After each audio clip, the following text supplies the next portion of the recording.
இன்றைய நாள் ஒரே பரபரப்பாக இருந்தது. பாராளுமன்றத்தில் பார்த்தோம்.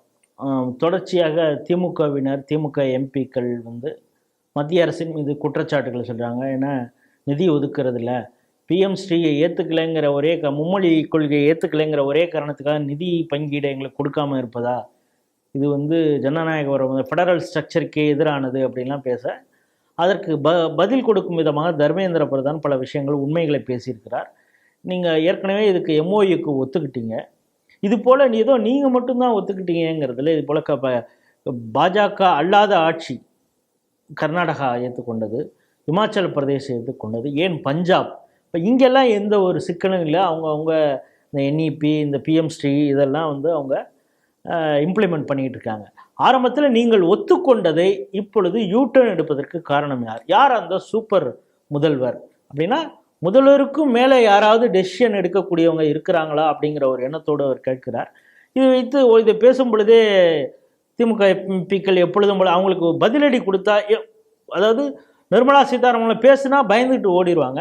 இவர் பேச ஆரம்பித்தோடனே, இவருக்கு எதிராக பேச ஆரம்பித்தோடனே ஒரு கட்டத்தில் அப்புறம் இவங்க ஒரு ஜனநாயக விரோதமாக நாகரீகமற்ற அன்சிவிலைஸ்டு ஒரு ஆட்டிடியூடு அவங்க அப்படின்னு அவர் சொல்கிறாரு. ஆனால் இது ஒட்டுமொத்த தமிழர்களையே அவர் சொல்லிட்டார் அப்படின்னு சொல்லி நாங்கள் அப்படித்தான் எடுத்துக்கிறோன்னு கனிமொழி பேச, ஒருவேளை நீங்கள் உங்கள் மனசு அப்படி புண்பட்டு இருந்ததுன்னா அந்த ஒரு வார்த்தை அன்சிவிலைஸ்டு அப்படிங்கிறதுக்காக மட்டும் என்னுடைய வார்த்தையை வாங்குகிறேன் அப்படின்னு சொல்லியிருக்காரு. ஆனால் இதற்கு எதிராக இப்பொழுதே கொடும்பாவி எரிக்கிறது அப்படி இப்படின்னு நாகரிகமான போராட்டங்களை திமுக ஆரம்பிச்சிருக்காங்க. இதை எப்படி பார்க்குறீங்க? திமுகவையும் காட்டுமிராண்டித்தனத்தையும் பிரிக்க முடியாது. திமுக 2006-11 ஆட்சியில் இருந்தபோது தான் பாரதிய ஜனதா கட்சியின் அலுவலகம் பூந்து தாக்கப்பட்டது. இந்து முன்னணியின் அலுவலகம் அன்றைக்கு வீரத்துறவி ராமகோபால் இருந்த போது கல்ல விட்டு எரிஞ்சாங்க. இந்த அளவுக்கு அவங்க ரொம்ப ஜனநாயகத்தன்மையோட அவங்க நடந்தாங்க. ஒரு சாமியார் எங்கேயோ சொன்னதுக்கு இங்க தகராறு நடந்தது. அதே மாதிரி மதுரையில் பத்திரிகையாளர் அலுவலகத்தை கொளுத்தி அங்கே ஒரு 3 பேர் உயிர் போகிற அளவுக்கு கொளுத்தி அவங்களுடைய ஜனநாயக மாண்பு நிரூபித்தாங்க. இவங்க குடும்பத்தில் யார் பவர்ஃபுல்லு, அடுத்தது யார் வருங்கும்போது சர்வே எடுக்கும்போது தயாநிதி மாறனுக்கும் ஒரு குஷன் வச்சு அதில் கொடுக்கும்போது அதில் பிரச்சனை இல்லை, யார் வாரிசு, அந்த மன்னர் குடும்பம். ஏன்னா அதில் ஸ்டாலின் என்னன்னா தர்மேந்திர பிரதானா அவர் மன்னர் போன்று பேசுகிறார்னு. எவன் மன்னர் மாதிரி நினைச்சிட்டு பேசுறான்? உங்க செயல்பாடும் மன்னர் மாதிரி. நீங்க எப்படி அவுரங்கசீப் மாதிரியான மன்னர். அதுவும் எப்படின்னா கரெக்டா வந்தீங்க. முகலாய பேரரசுல பாபர் மகன் ஹுமாயூன், ஹுமாயூர் மகன் ஷாஜகான், ஷாஜகான் மகன் ஜஹாங்கீர், ஜஹாங்கீர் மகன் அவுரங்கசீப். இங்க பாருங்க, முத்துவேலர் பையன் கருணாநிதி, கருணாநிதியின் பையன் முத்துவேலர் கருணாநிதி ஸ்டாலின், அதுக்கப்புறம் உஸ்ஸு, அதுக்கப்புறம் அடுத்த இவரும் ரெடி ஆயிட்டாரு, இன்பநிதியும் இஸ்ஸு ரெடி ஆயிட்டாரு, உஸ்ஸு இஸ்ஸு ரெடி ஆயிட்டாரு.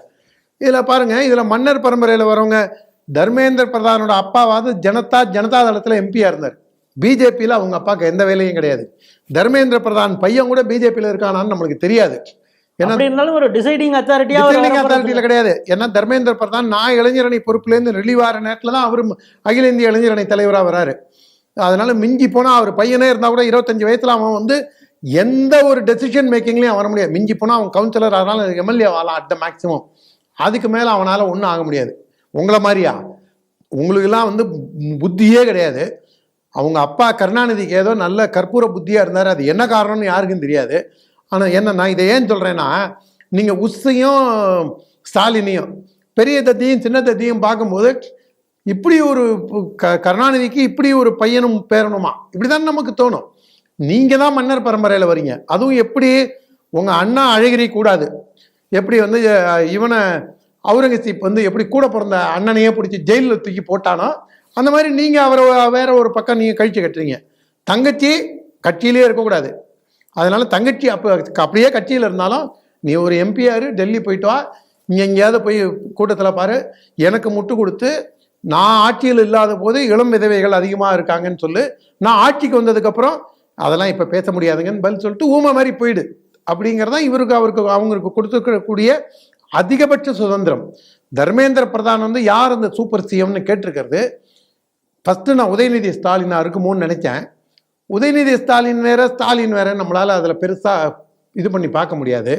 ஏன்னா அவர் என்ன கேட்குறார் தர்மேந்திர பிரதான், நீங்கள் கையெழுத்து போட்டது தெரியும், நீங்கள் 2024 மார்ச்சில் கையெழுத்து போட்டீங்க, கையெழுத்து போட்டு அதுக்கப்புறம் யூட்டர்ன் எடுக்கிறீங்க, இது நடந்தது எல்லாம் அக்கா கனிமொழிக்கு தெரியுங்கிறாரு. எனக்கு தெரிஞ்சு அக்கா கனிமொழியை தான் அவர் சூப்பர் சிஎம்மா மனசில் வச்சு சொல்கிறாருங்கிறது என்னுடைய யூகம். அதனாலேயே கூட இவங்களுக்கெல்லாம் இன்னும் கோவம் வருதுன்னு நினைக்கிறேன். ஸ்டாலின், உதயநிதி ஸ்டாலின், அதுக்கப்புறம் உதயநிதி ஸ்டாலின் ரசிகர் மன்ற தலைவராக முழு நேரமாக ஒருத்தர் இருக்காரு. இல்லை அப்படியும் எடுத்துக்கலாம். இப்போ கனிமொழிக்கு அது நாங்கள் சொன்ன விஷயம் புரிஞ்சிருக்கு, இவங்களுக்கு புரியவே இல்லை அப்படிங்கிறது. தர்மேந்திர பிரதானும் இவங்களை தத்திங்கிறத புரிஞ்சுக்கிட்டாரு. அப்ப அது அப்படி கூட நம்ம எடுத்துக்கலாம் இல்லையா? கரெக்ட். அப்ப அதுல இப்ப இது தர்மேந்திர பிரதான் அவர்களை வந்து கிரிட்டிசைஸ் பண்ணி ஒரு ட்வீட் போட்டிருக்காரு. யாருன்னா நீங்க சொல்லுவீங்க, நான் அப்படி சொல்ல மாட்டேன், பார்ட் டைம் மினிஸ்டர்னு ஒருத்தர் சொல்லுவீங்க. அவர் ட்வீட் என்ன போட்டிருக்காருன்னா, இவர் உண்மை தெரிந்து பேசுகிறாரா இல்லை எழுதி கொடுக்கப்பட்டதை பேசுகிறாரான்னு அவர் சொல்லி. எழுதி கொடுக்கப்பட்ட கொஞ்சம் கூட கூச்ச நாச்சமே இல்லாம புழுவுறானுங்க பாருங்களேன். அதாவது மதிய உணவு திட்டத்தை கலைஞர் தான் கொண்டு வந்தாருன்னு புழுவானுங்க. அம்மா உணவகத்தை ஸ்டாலின் தான் ஏற்படுத்தினார்பாங்க. மக்கள் மருந்தகம் ஜெனரிக் மெடிசன பிரதமர் என்னுடைய இதை வந்து இவங்க ஸ்டிக்கர் ஒட்டி முதல்வர் மருந்தகம்னு மாற்றுவாங்க. இவங்க தலைவர் ஸ்டாலின் வந்து கேள்வி பதிலே கூட இந்த 1 2 3ன்னு எழுதி கொடுத்தோம். இவங்க 1 2 கேள்வி வந்து சட்டுன்னு 8வது கேள்வி வந்துருச்சுன்னா அப்படியே கண்ணை மேய விடுவார். இந்த இதில் துண்டு சீட்டில் யாரா குறுக்க கேள்வி கேட்டு, யாரா இவன் எதுக்குடா குறுக்க கேள்வி கேட்குற அப்படின்னு சொல்லி இந்த 23ஆம் புலிகேசி மாதிரியே டிப்பிக்கலாக அப்படியே நடந்துக்கிட்டு, அப்படிங்களா, என்ன கேட்டீங்க அப்படின்னு அந்த கேள்வியை ஒரு தடவை இங்கே படிச்சுட்டு பதில் சொல்கிற அளவில் எழுதி கொடுக்கறதுல இருக்கு. சரி, தலைவர் தான் இப்படின்னா இவர் யாருக்கு ரசிகர் மன்ற தலைவராக இருக்காரோ அந்த நடிகர் எப்படி இருக்காரு பாருங்க. அவரும் பத்திரிகையாளர் சந்திப்பில் அவரால் எக்ஸ்டெம்போ பேச முடியாது. அவரும் இப்படி குனிஞ்சு பேசிட்டு அவர் டெம்ப்ளேட் ஒரு 4 ரெடியாக வச்சிருப்பார். இந்த முடிவை நாங்கள் தலைவர்கிட்ட கலந்து பேசி சொல்கிறோம், இதுக்கான வேலை நடந்துட்டுருக்கு, இதை பற்றி சரியான நேரத்தில் நாங்கள் அறிவிப்போம். இந்த 4 விஷயம் இருக்குது பாருங்கள், இந்த கரெக்டான அந்த ரகசியத்தை வந்து உங்களுக்கு நாங்கள் சொல்ல மாட்டோம் இப்படின்னு ஏதாவது வளர வேண்டியது, பித்துக்குழி மாதிரி வளர வேண்டியது. இந்த மாதிரி ஒரு 4 டெம்ப்ளேட்டை வச்சுட்டு பேசுகிறவன் பெரிய அறிவாளி, எந்த குறிப்பும் இல்லாமல் பேசுகிற தர்மேந்திர பிரதான். இவங்களுக்கு அப்படிதாங்க இருக்கும். ஏன்னா கேனப்பைய ஊருக்கு கிறுக்கு பைய நாட்டாமன்னு இருக்கு பாருங்க, அந்த மாதிரி தான் இது. இவங்களுக்கு வந்து இவனுக்கு வந்து நம்மளெல்லாம் கிறுக்கான்னு நினச்சிக்கிட்டாங்க. அதில் எப்படி ட்விஸ்ட் அடிக்கிறானுங்க பாருங்க. அவங்க வந்து திமுக வந்து அன்சிவிலைஸ்டு, அது வந்து நான் வந்து ரொம்ப மென்மையாக அவர் பேசுறதா நான் நினைக்கிறேன். தர்மேந்திர பிரதான் வாபஸ் வாங்கினதை ஏற்றுக்கிறீங்க. தர்மேந்திர பிரதானை நான் கண்டிக்கிறேன். தர்மேந்திர பிரதானை நான் வன்மையாக கண்டிக்கிறேன். நான் தர்மேந்திர பிரதானை நேராக பார்க்கும்போது நீங்கள் அன்சிவிலைஸ்டுன்னு சொல்கிறதே நாகரிகமற்றன்னு தான் ஆகுது. தே ஆர் பார்பெரிக், காட்டுமிராண்டிகள். ஏன்னா இவங்க என்னைக்காவது ஒரு நாள் நாகரிகமாக பேசியிருக்காங்களா? அது கலைஞரில் ஆரம்பிச்சு அண்ணாதுரையில் ஆரம்பிச்சு அதுக்கு முன்னாடி பின்னாடி போனீங்கன்னா சொல்றதுனால இது குறுக்க நான் இந்த கேள்வி கேட்டுறேன். ஏன்னா நம்ம அதை ஃப்ளோவில் போயிடும். இது போன்ற நாகரிகம் இல்லாமல் பேசுகிறார் அப்படின்னு சொல்லி ஆர்எஸ் பாரதியுடைய மகன், ஐயோ நம்ம இப்ப சட்டுன்னு வாயால மட்டும்தானே திரிக்க முடியும், நாம வேற ஏதாலையும் திரிக்க. லட்சுமிகாந்த் பாரதி யாரு? ரோட் சைட் பாரதியோட பையனா? ராஜா அண்ணன் சொல்லுவாரு ரோட் சைட் பாரதின்னு. யாரு? எப்பேற்பட்ட பாரதி பாருங்க, ஆர்எஸ் பாரதி. இந்த கவர்னர் நாங்கள் எங்களுக்கு முதல்வர் மட்டும் கண்ணை காமிச்சிருந்தா அவர் பேண்ட் எல்லாம் உருவி அண்டர்வேர் கூட நாங்கள் ஓட விட்டுருப்போம் அப்படின்னு சொன்னாரு. அவ்வளவு கண்ணியமா பேசினாரு அவரு. பத்திரிகையாளர் எல்லாம் பார்த்து, ஏய் நீங்க பம்பாயில் இருக்கிற மாமா பயலடா, ரெட் லைட் மீடியாடா அப்படின்னு சொல்லி நீங்கெல்லாம் ரெட் லைட் வேலை பார்க்குறவனுங்கடா அப்படின்னு சொன்னாரு. எவ்வளவு ஒரு அவருடைய பதவிக்கும் அவருடைய சமூகத்தினருக்கு நாங்க போட்ட பிச்சை அப்படின்லாம் சொல்லி சொன்னாரு. பிராமணர்களை வாய்க்கு வந்து அதை கொழுப்படுத்தி பேசக்கூடியவர். அவரோட பையனே அதாங்க எனக்கு இவனுங்க அத்தனை அட்டொழியமும் பண்ணுவானுங்க. அதை அப்படியே பூசி மூழ்கிட்டு தமிழர்களுக்கு எதிராக பேசிவிட்டார் அப்படின்னு திமுகவை சொன்னா தமிழர்களுக்கு. நான் மீண்டும் சொல்றேன், தர்மேந்திர பிரதான் மென்மையாக பேசிவிட்டார். நான் தர்மேந்திர பிரதானை நான் கண்டிக்கிறேன். என்னுடைய இதுல கட்சியில என்னுடைய சக நிர்வாகி நான் அவரை கண்டிக்கிறேங்க. ஏன்னா நீங்க எப்படி, நீ ஏன் வாபஸ் வாங்கின? இவனுல காட்டுமிராண்டிலாம் நீ சொல்லியிருக்கணும்.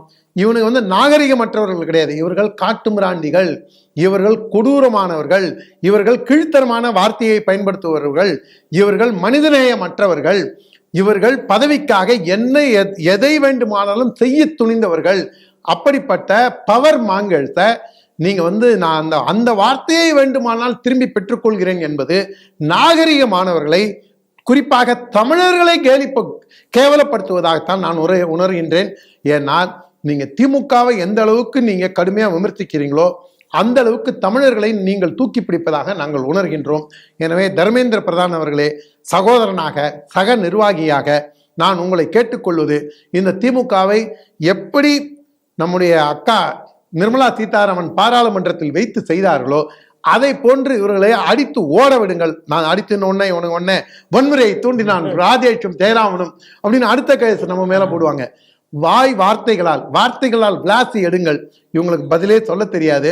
இவங்க மிஞ்சி போனா sir sir sir please sir please please please sir please sir sir sir what I ஆம் trying to say sir I ஆம் ட்ரைங் டு சே.